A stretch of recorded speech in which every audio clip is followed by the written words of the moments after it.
E eu fui chegando a alguns nomes, né, provisórios ainda, só para classificar algumas técnicas usadas pelo jornalismo para ludibriar a gente, né? Então eu fui dando os nomes que eu acho que facilita, sim. Mas depois, se vocês quiserem até me dar sugestões, eu aceito. Primeiro é inversão, né, que é mais fácil de visualizar, a própria palavra já diz. Depois tem um que eu chamei de nivelamento, que eu vou mostrar para vocês. Depois a marcação.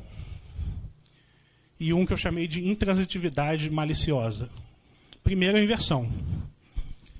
Atos contra Maduro já provocaram a morte de 32 pessoas.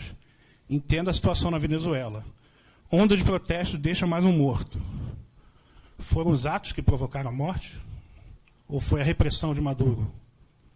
Né? Isso aí você fica tão já introjetado nos profissionais de imprensa, eles não fazem, a maioria não faz de propósito. Né? Como o Pedro falou, é uma mentalidade. Né? Esse é genial. Ato em defesa da Petrobras. Tem troca de socos entre petistas e grupo. Ato em defesa da Petrobras. Está se referindo ao ato dos petistas que estavam defendendo o saque da Petrobras. Então, como é que a imprensa já naturaliza os próprios termos que os petistas usam, né?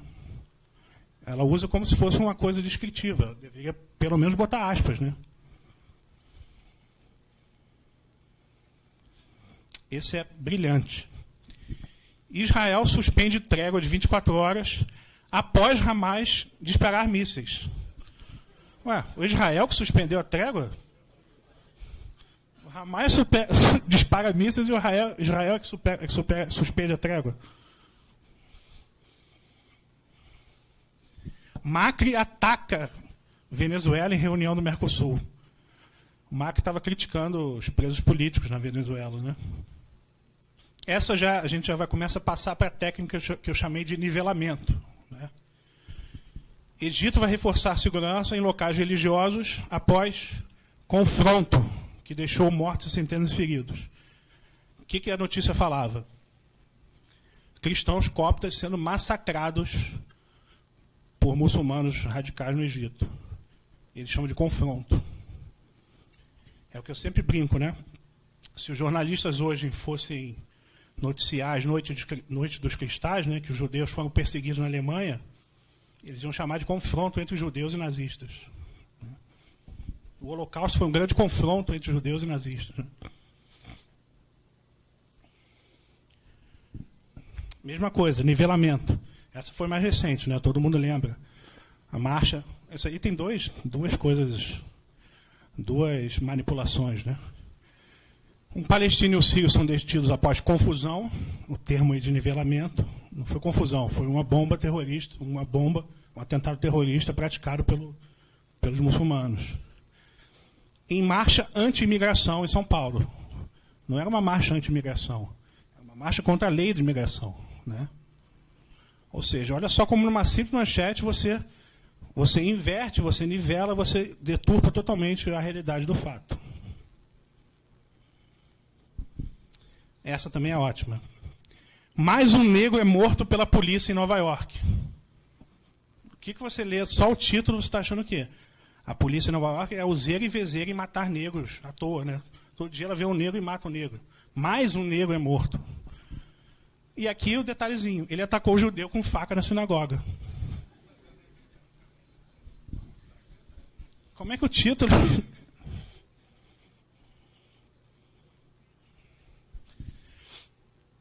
Esse já começa inversão e marcação. Eu vou explicar o que é marcação. Ato ultradireitista pró-Trump nos Estados Unidos é cancelado após protestos. O ultradireitista Milo Yiannopoulos pretendia discursar na Universidade da Califórnia, mas manifestantes de esquerda, aqui não tem ultra, né? não tem extremo, não tem nada, de esquerda, neutro. O ultra é só o direitista, que foi vítima de um protesto com pedras. Protestaram com pedras. Alguém protesta com pedras? Então, aqui já começa isso que eu estou chamando de marcação. O que é marcação? Eu fiz uma analogia com um termo usado na linguística, que é o princípio da marcação e da não marcação. É quando você tem um termo usado de maneira genérica e o outro usado de maneira específica, né? Por exemplo, na língua portuguesa, o gênero masculino é não marcado, né? Ele é usado genérico, ele serve tanto para masculino quanto para feminino. E o gênero feminino, por sua vez, é marcado, né? Ele só serve para feminino. Por exemplo, o pronome todos é não marcado, serve para elas e eles. O pronome todas é marcado, só serve para as mulheres, né? Então, não marcado é genérico, marcado é específico. E a imprensa usa isso o tempo todo, esse mecanismo de marcação. Quando ela quer enfatizar alguma coisa, ela marca. Sei lá, quando a vítima, por exemplo, é muçulmana, ela marca, vítima muçulmana. Quando a vítima é cristã, ela não marca. Pessoas. Alguém morreu, entendeu? Essa é uma inversão também, misturada com marcação. Porque todas essas técnicas que eu estou mostrando também, elas se fundem, né? Isso aí também para a gente mostrar que é na imprensa mundial, né? Essa, se eu não me engano, foi da BBC. 2 palestinos mortos a tiros depois de ataque na faixa de Gaza, né? Esse é um primor de inversão. Migrante sírio morre em explosão alemã. German blast. O migrante sírio se explodiu, ele era o terrorista. Como é que pode uma coisa dessa? Essa saiu na BBC. E aí vem a Reuters e deixa a gente ainda com mais pena do pobre migrante sírio. Migrante sírio que teve o asilo negado, killed, morto, em explosão alemã. Ou seja, coitado, o cara morreu numa explosão alemã, não teve o asilo, né, o visto concedido, é um pobre coitado, né? Esse é um caso muito gritante de marcação, do princípio da marcação e da não marcação. Isso foi notícia de um dia seguinte relacionado ao mesmo fato. 2 morrem afacados na cidade velha de Jerusalém. 2 o quê? Foram 2 judeus que morreram esfaqueados.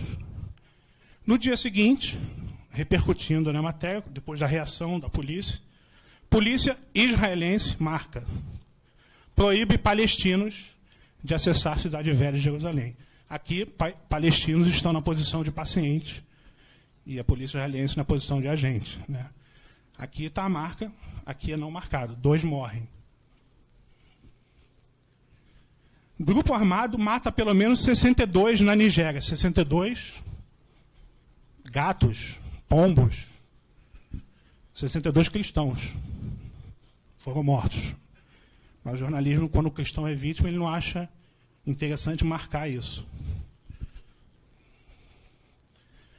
Boko Haram mata quase 80 pessoas. Mesma coisa, usa um termo genérico.